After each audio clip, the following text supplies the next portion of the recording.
successful man or woman today in a very precarious environment where we do have many problems that we face. So the first A of marriage, negatively speaking, is that God says that it's not good that man should be alone. The second one is also here in that passage, and we'll state it this way. A husband and wife can be naked together and be not ashamed.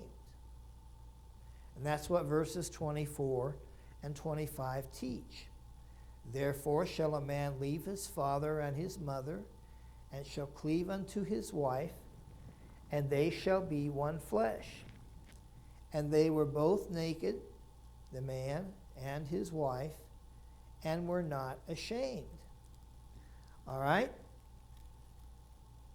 They were not ashamed of a couple of things. Number one, they were not ashamed of marital intimacy. This is important to understand because sometimes being ashamed of marital intimacy can be kind of ingrained into children and even up into their teens. And then when the time comes to be married and to be alone and intimate and unclothed before one another, they have been trained to see that as an evil thing. But they've not been trained to see it as something that in marriage is a good thing. And so we teach children morality and modesty. And though this is good, it can sometimes be a hindrance to marital intimacy. Parents must, at the same time they teach modesty, also teach that there is a proper setting for the total revealing of the body and the full enjoyment of physical pleasure, and that place is in Christian marriage. Parents must teach that these things are not to be ashamed of, but are the reward for waiting for God to bring that right person into their lives. So, teaching morality and all that we should when they're little and as they grow into teens, that's important. But we must also teach them that there is a time for the physical enjoyment of the flesh and the total intimacy between a husband and wife. Sometimes a hesitation on thinking that this is good in marriage, sometimes it occurs for other reasons. But it's not God's plan that couples shun marital intimacy that God has provided for them.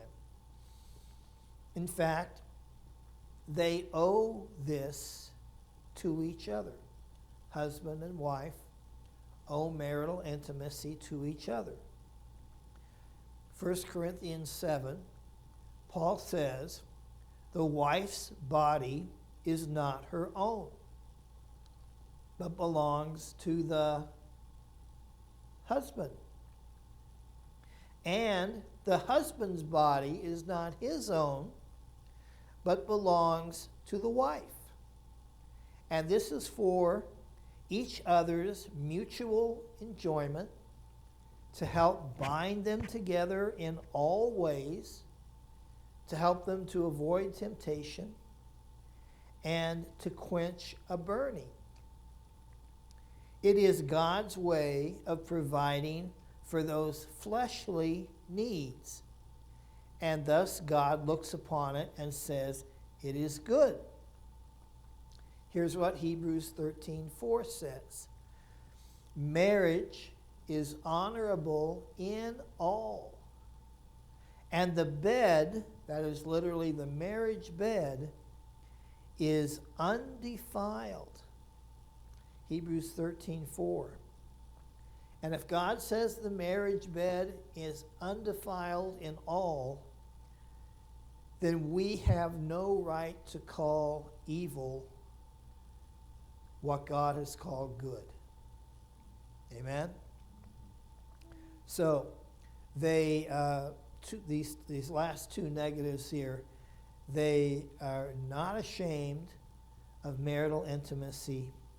And I would point out, secondly, though this is not mentioned here, it must be included in the idea, is that husband and wife are not ashamed of their appearance, their physical appearance before their spouse. Usually, physical beauty fades as time goes on. This is a natural fact of life. But no husband should make his wife feel shame due to her appearance, when that appearance is just due to time and gravity taking its natural course. And likewise, no wife should cause her husband to be ashamed of his appearance for the same reasons. There are some people who can retain their youthful look up into their 40s and even their 50s. In some cases, there have been some who've been able to do it in their lower 60s, which is something else. But that's not the norm.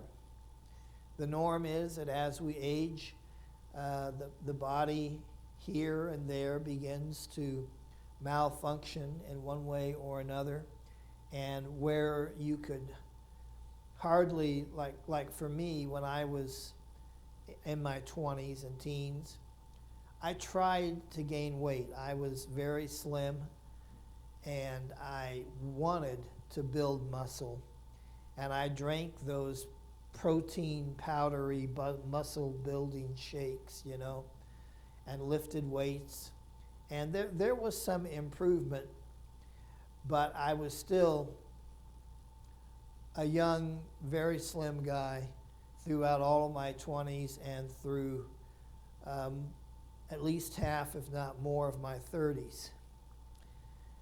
Well, seems to be not unusual for me.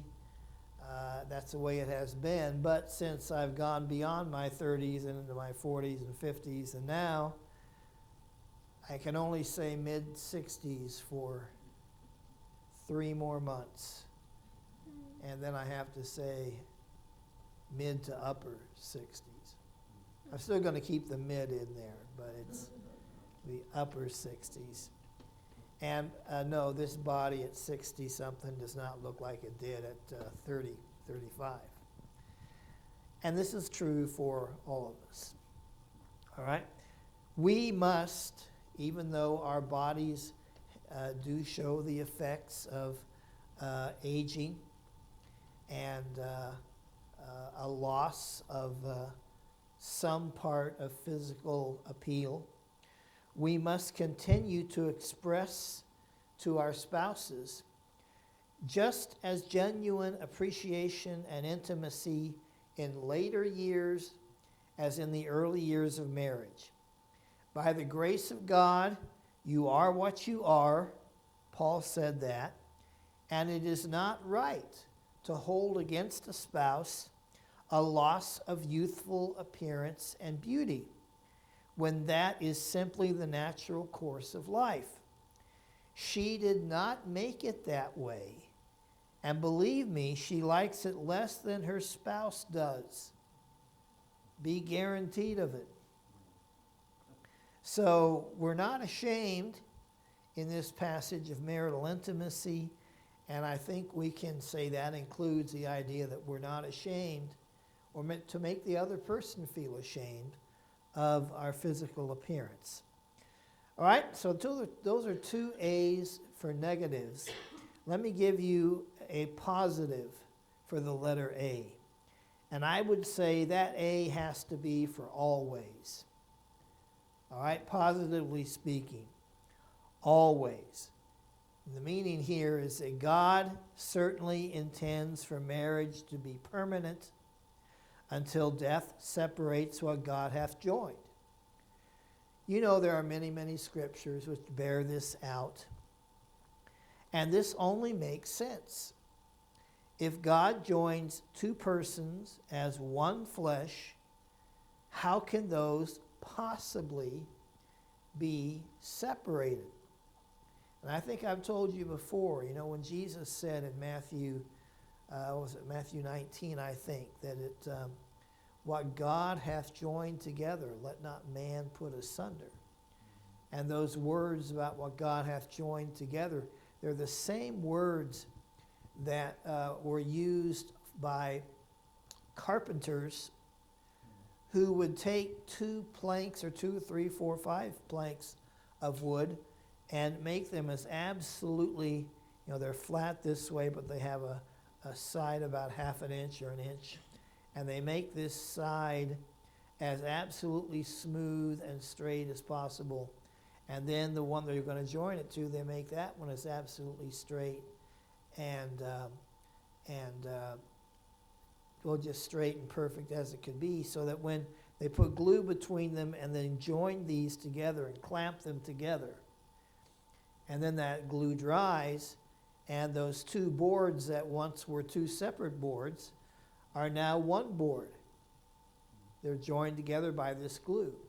Now it's possible, if you have the strength or you use tools or whatever, to put those 2 planks of wood, say, on like where the seam comes together right on the corner of a table. Hold down one side with your left arm or heavy weight, and then take your right arm and then beat on the piece of wood that's just hanging just over the edge. And you might be possible to break that seal where they were joined together by the glue. But here's the problem. This board that is knocked off and no longer joined to this one, it actually pulled pieces out of the first board out of it. So the second board, even though it's broken apart, still has pieces of the first board attached to it. And the same is true for the first board. It has pieces of the second board still attached to it. So there's a seam that was meant to stay together for as long as it would stay together, but somebody has broken it early on, and now the 2 pieces, they're broken apart, and there's part of each now attached to the other piece. And so that's the term God used when he joins 2 people together. Let no one put them asunder, because if you do, you're breaking those 2 people and leaving pieces of yourself behind with the other person. So, if God joins 2 persons as one flesh, how can they possibly be separated? And here's another illustration of that. It is true that a surgeon can cut the legs off a man, right below, right in the thigh somewhere. A surgeon can cut both legs off of a man, and the man can still live, but you certainly don't have all the man anymore. How is there any way that a man can make a clean break from his legs? And this is what people say, though, when they want to get divorced. We need to just need to end this thing and make a clean break from it and go on with my life. Well, a man without his legs can go on living. But how's he going to make a clean break from his legs?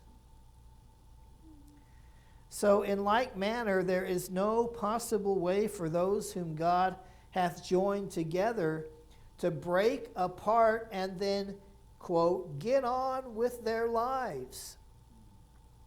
What life? Half of the life has been left behind with someone else who's no longer with them. And the same is true for the other half of that relationship. No, marriage is intended by God to be for always. And if you are married, remember that always is a part of the covenant, the part of the contract that you agreed to when you became a married person. So, all right, so that is A for always. We got time to get into B here, so let's do that. Have two things here for the letter B, and they're shorter than the ones we just did for letter A. In Genesis 2:23, we have this phrase, and Adam said, after God had made the woman from his rib, Adam said, "This is now bone of my bones and flesh of my flesh. She shall be called woman because she was taken out of man." All right, the second B, we have two for this. And the first one is bone of my bone. And we learn from the text that we read here that Eve was literally created out of the side of Adam. God took one of his ribs, and from that rib, God created a partner for Adam that corresponded to him in every way. Made of the same substance, fashioned by the Creator, she was literally bone of his bone